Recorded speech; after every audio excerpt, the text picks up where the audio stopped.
Moon-stricken, animal in need, bad seed, untamable.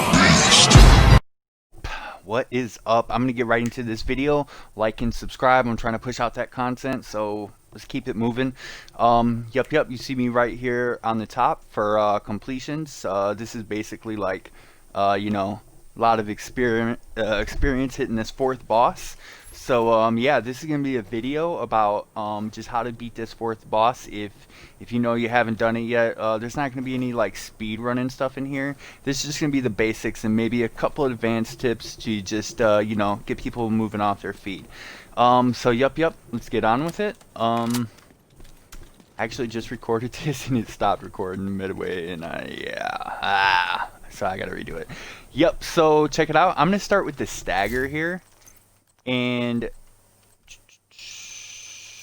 oh my goodness, my loadouts are all wrong because I just messed up the video. Yeah, love it. Okay, so now when it's time for the boss to come out of here, okay, first of all, no one can shoot the boss. If you shoot the boss and her health goes too low, the first wave it's going to be under 3 bars, then it's going to trigger a wipe mechanic. Missiles are going to shoot from the sky and it's going to automatically kill everybody. So you can't kill her until we're ready. So now when she walks out of this door,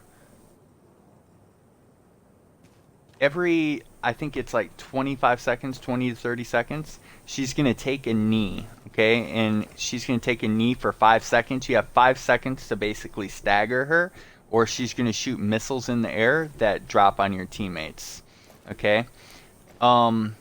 Any explosive, I'm pretty sure it works here. The best way to do it's the Ravenous, so I'm going to recommend that you put someone with the gun, the Ravenous, which you get this from this raid as well. I would put someone with the Ravenous on the stagger, and they're going to need a tank build as well. And yeah, you can shoot with the right shoulder, switch to the left shoulder with stagger. If you're trying to run like an old-fashioned method, like it still works, but you're going to need a little experience. But yeah, you could run anything that has explosion, any type of stagger. I think they're using explosive sticky they used to use back in the day, or maybe it was it's one of these, probably this one, explosive, I'm guessing. I know you can also use the artillery turret. This might actually seem hard, but if you're actually destroying the turret after each time, you can just drop it near her when she's getting ready to do it. It's actually not as bad as it might seem. Chem launcher, I don't know about that one. I'm scared about that one. I think you can do one of these seekers, but that's super dangerous too. Hive, I think you can use Stinger Hive. I think that's also pretty dangerous because, I mean, she's going to be on her knee for like 5 seconds. So just as well, I mean, you could just do this super old-fashioned, even throw it like a grenade on her.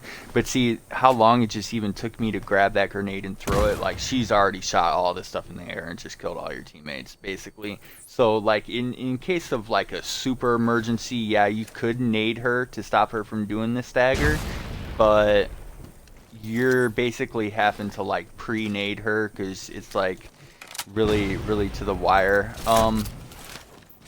Yeah, so because of that, that is the main reason why I like to have my Vanguard set on top of the person who's doing the stagger. I don't have like my second tank running Vanguard. You could do it like that. Sometimes people have different pieces and whatnot, but it just gives the stagger guy a little breathing room because, you know, sometimes something happens. If he misses the stagger, I miss the stagger all the time, boom, I just hit armor, everyone's safe, everyone's got, you know, a bunch of armor, and yeah, notifications, nice. So there's gonna be an electric barrier over this tunnel right here, and you're not going to be able to go into it until it's time. Now, if you walk in there while the electric barrier's up, you're going to get one shot. It's gonna just destroy you. But when it isn't up, everyone has to be under here and they're going to be behind the shields. Okay, your whole team is going to be under here and be behind the shields, behind this yellow line. If they're not, there's going to be a white mechanic. Missiles are just going to be dropping everywhere, and anyone outside of here is going to die. Stagger, stagger, stagger. Specialist, I don't really think it matters. Maybe crossbow, maybe demo.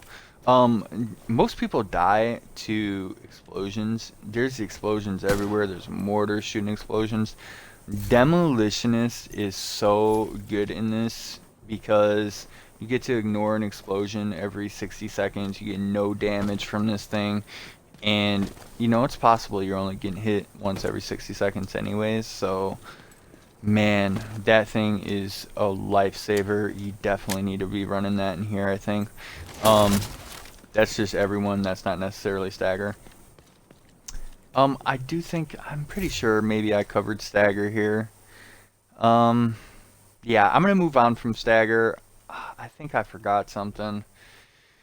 That's embarrassing. Alright, next I'm gonna cover my second tank guy. There's a bunch of different methods you can run here. I'm gonna kind of go over all of them. You know, you can run 1 tank, 2 tanks, 0 healers, 1 healer, 2 healer. I'm gonna kind of just run it through really quickly. So the key guy, this is gonna be like one of the easiest jobs, okay?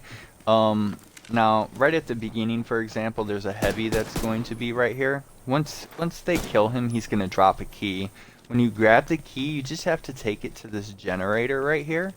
You're gonna build it up to 100%. You're going to press the button and it's going to release your first heavy on the left, okay? And your next heavy is going to be on the right, and then the next heavy is on the left. So it's going to be left, right, left. Anyways, each one of these heavies, all you have to do is when your team kills them or you kill them, he's just going to drop a key, and then you just have to go back to the generator and release the next heavy. As well, when you are pressing this, I think the turret's like shooting the train, damaging it, and whatnot. So yeah, you're going to build it up, press it, and you're going to release the next heavy. And each heavy is just going to drop you a key, and you're just going to repeat the process. In this scenario, as I just stated, I have Vanguard on the other tank. So here we like to run tardigrade, where we're doubling down. This is just going to make everyone really safe. Tardigrade and point man, I think it is. Vanguard, yep.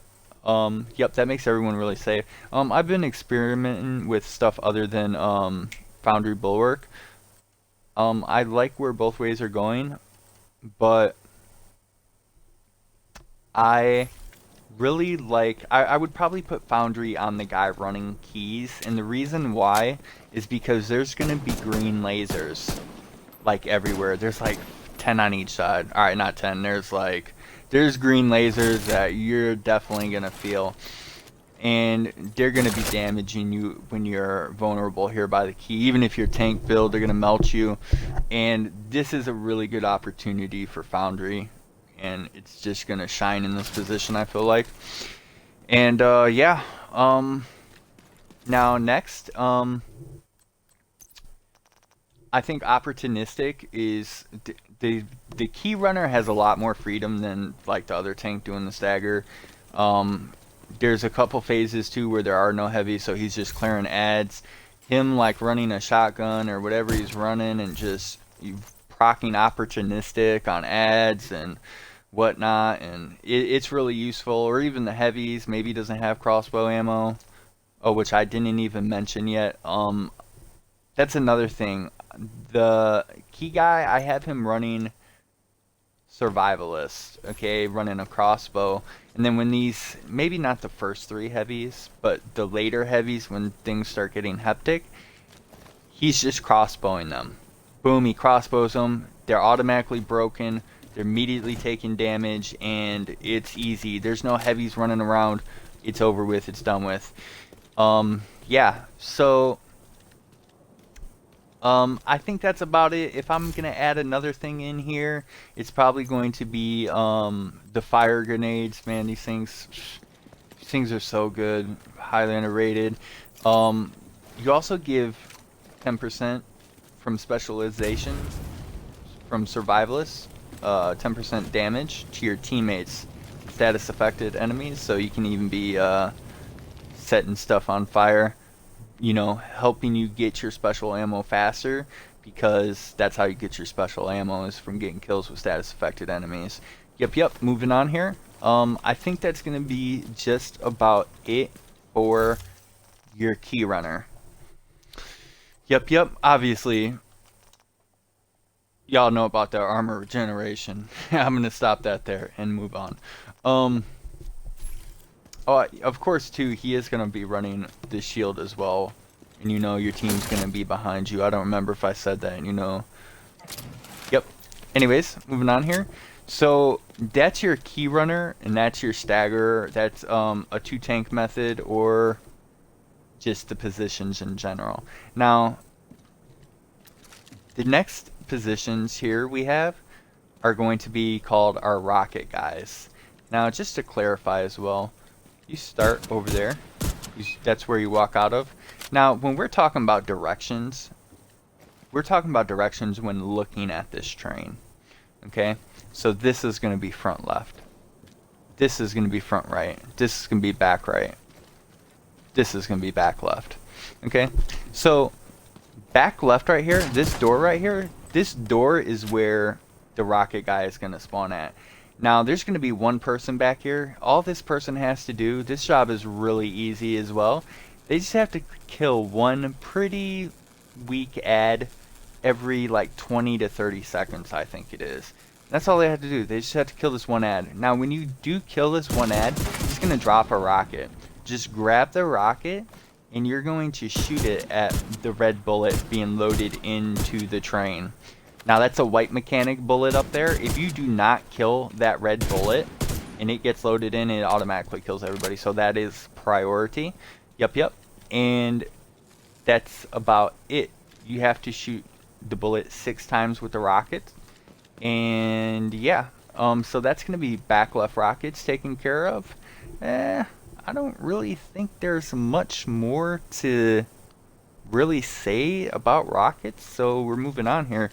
But I will just go on to show you back right rockets. I already described what rockets have to do, but this location right here is where the back right spawns at. So you just got to guard this right here. And you know, I see a lot of people too. I guess I will throw in a little tip here. Some people will be sitting like here, and if you kill them while they're up there, you know, it will teleport this rocket right to you, and you can just pick it up, turn around, and boom, shoot it. Yep. I think that's about it with the rockets. Now that red bullet is priority. You're just gonna have to knock that red bullet down right away. Now, that's as simple as it is. I don't want to confuse anyone, but there is one more step. The very, very first time after the bullet goes down, okay, you see these mortars up here? You're just going to have to knock those down once, okay? Once you knock those down once, this one right here is going to be left standing. Everyone's just going to come over here. All 8 players are just going to come over here and shoot it. Okay? Now, when you shoot that, the boss is going to come out of the top of this train. Okay? At that point, this is when everyone is running under here. Right? And then she's going to run into that glass over there. Everyone's going to put their shields up. The white mechanic's going to come. The electricity is going to be down, of course. You can stand in here. And, yeah. I forgot what I was saying. Oh, my goodness. No. Ah! Okay. So, and that's right after that. That's when the person is going to run out and stagger. And then, yeah. I do remember what I was saying now. So now when you come back out, all these mortars are going to be alive again. Okay? Now what I mean by is I don't want to confuse anybody is the red bullet's going to be back and the mortars are going to be back. Now your rocket guys, you're prioritizing this red bullet. The red bullet is the white mechanic, so at that point you just gotta shoot the red bullet down again. Now these mortars, you don't have to kill them anymore, okay? These mortars that you knock down, you're only knocking them down the very first time after you kill the red bullet, okay? So when you come out of that tunnel after, you know, releasing the boss, you're just going to shoot the bullet 6 times total, 3 on each side, back left and back right. Now when that happens as well, almost every group does this, where they're just going to get spare rockets, and once the bullet dies, you're not just going to run under again. You're going to get 2 spare rockets. That way when you come out of the circle the next time, you already have rockets. You know, you can start shooting that red bullet right away. It makes it safer. So yep, so once you get your 2 spare rockets after the red bullet's down, you do not have to shoot the mortars, and then you're just going to call it out, let your team know, and you can say, hey, we got our spare rockets. And then usually what everyone does is meet up by sandbags. Now this is very common. Honestly, I've done this raid a lot of times, and I don't even like it when people come to sandbags. The reason why is because if you go anywhere under here, a lot of people don't know it, when you're under here and you have your shields out, mortars are going to hit there. These mortars shoot mortars in here. So if 1 player's in here, it's going to trigger a mortar. If 2 players in here, it's going to trigger 2 mortars. If your whole team's in there, you guys are wiping. Basically. So, you know, sandbags is really popular though. Go to sandbags. That's what you're going to hear everyone else saying. But me personally, if I'm on like DPS, I like to make sure I'm shooting the boss. Sometimes I feel like people are lingering by sandbags and they're kind of not shooting. They don't have an eye on it. You know, if you have to kind of maybe stand up a little bit and just peg the boss, I would say go for it. If you got the eye though, you're definitely going to want to make sure you're like over by sandbags. You don't want to be like, you know, you don't want to be over here with the eye and giving this boss all this cover. Yeah, but I'm moving on with this and getting more into the fight. So that's rockets down, stagger down, and keys down. Those are pretty much your main positions. What do we have left? We got 4 players left. Okay, so here's the thing. Let's talk about what we got left. Here's 1 door, right? Front right. This is 1 door, okay? And here's the door, front left, okay? These are where our DPS usually go, right? So this is what we got. This is oh yeah, and 2, this is the only door that they have to worry about. Like your DPS front right only has to worry about 2 ads coming out of this door like every like 30 seconds. That's it. There's nothing else. There's a couple green lasers that we talked about already, and you know the mortars are going to be shooting little red are going to be shooting mortars, and you'll see the red marker on the ground. Now this being said, this leaves 4 players. We got keys, stagger, and 2 rocket guys. That's 4 players. So this leaves 4 players left. Now here's where you're gonna have to decide what you want to run. Okay, and that's assuming you went with 2 tanks, which is pretty common, and we're gonna keep moving on here. So you could put 2 people at each door, okay, and go no healer. You could put 2 DPS on each door and go no healer. One of those DPS could be a skill build to reset hives with BTSU, okay. I actually prefer the no healer. It puts a nice prep on the boss. I like the boss prepped, especially during end phase, because she's collecting stacks, and when she has like 7 stacks, she's very dangerous because she's targeting full group. I don't want to confuse you there, but yeah, compared to earlier, like when she first walks out, she has like no stacks, she's targeting like 1 player or whatever it is. But I don't know if I'm just have played it a lot and I feel comfortable, but I feel pretty comfortable with no healer. I don't really get hurt by anything in the fight. But anyways, so here's the thing. You could go 1 healer, or you could go 2 healers. So you could go 0 healer, 1 healer, or 2 healer. If you go 1 healer, then you're going to have, let's say, 2 DPS on the left, 1 healer on the right, and 1 DPS on the right, which is fine as well. And then now say this healer, he could maybe, I would definitely recommend he continues to help with ads, because this is a lot of pressure for this one guy, especially when, you know, there's snipers. You know, it might not seem like a lot, but when the stuff comes out at the same time, you know, how is he supposed to shoot a sniper, a, you know, 2 ads and a heavy that are like all spawning at the same time? But yeah, anyways, as for the healer, I'm going to discuss a little bit. You know, you can drop your heal hive right here, maybe, and then shoot chems over there, or you can drop your heal hive over there and keep chems over here, whichever you prefer. That way, even if you have 1 healer is probably going to do just as good as 2 healers.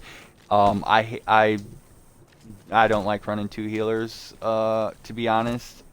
I like DPS, and I don't know. But moving on with it, either method's okay.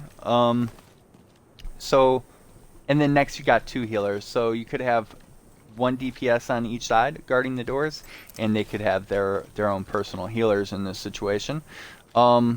If it was run like this, honestly, I think it's going to be a lot better if, like, these healers aren't spec'd into heals, which sounds weird. I think if they were, like, spec'd into, like, skill damage, and they were running, like, turrets, and they were healing, which they would be healing more than good enough with skill damage, and they were, like, you know, help killing ads with turrets, I think that would be super clean. I would like that sort of 2 healer scenario much better, but people don't run that, and that's like custom design.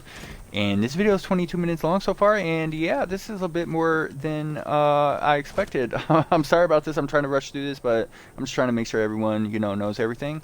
And yeah, please hang in with me there. And so yeah, so that's what you got there. Is you got, oh, you know, I actually think that about wraps it up. We got our healers, DPS.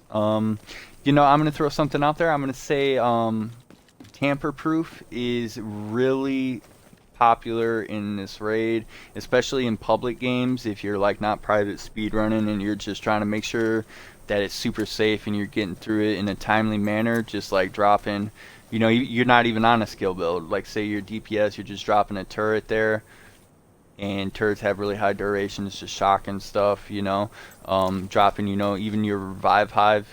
I don't run it too much anymore, but sometimes I will.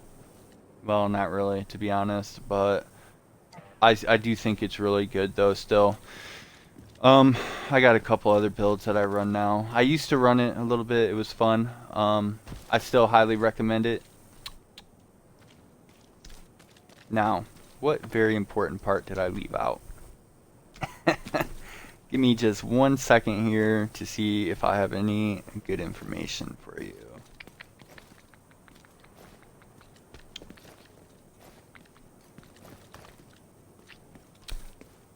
Yep.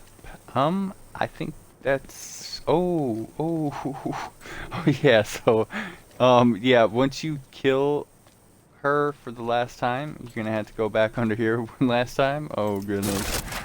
And then yep, once you come back out, there's gonna be 1 more rocket that loads in fairly quickly, so you're going to have to get a rocket and make sure that you shoot it there. If you kill the boss and you do not shoot the rocket, you're gonna wipe. There's the wipe mechanic for the red bullet. Yeah, I'm happy I didn't forget that. You know, also, I don't know if I mentioned this in this video or the one I messed up on, but Demolitionist is like, it's basically a must. It's super clutch. It's not a must, but definitely really good. Every 60 seconds you can ignore an explosion. 5-minute video. I'm so sorry about this. I tried to get it out, but I did want things to be in depth as possible. As well, you are getting a key every time from this run that you beat this boss. So boom, you can, you know, even hit this thing multiple times. That way you can just keep going to this box to get your new gun.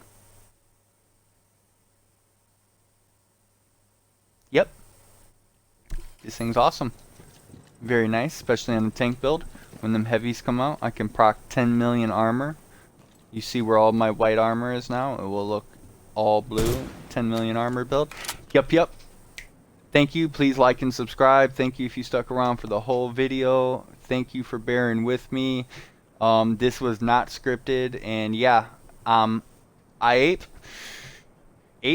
Pert. I'm sure y'all know me by different names. I'm going to throw out more content to you. Please like, subscribe, and yeah, I'll be seeing you soon. Thank you.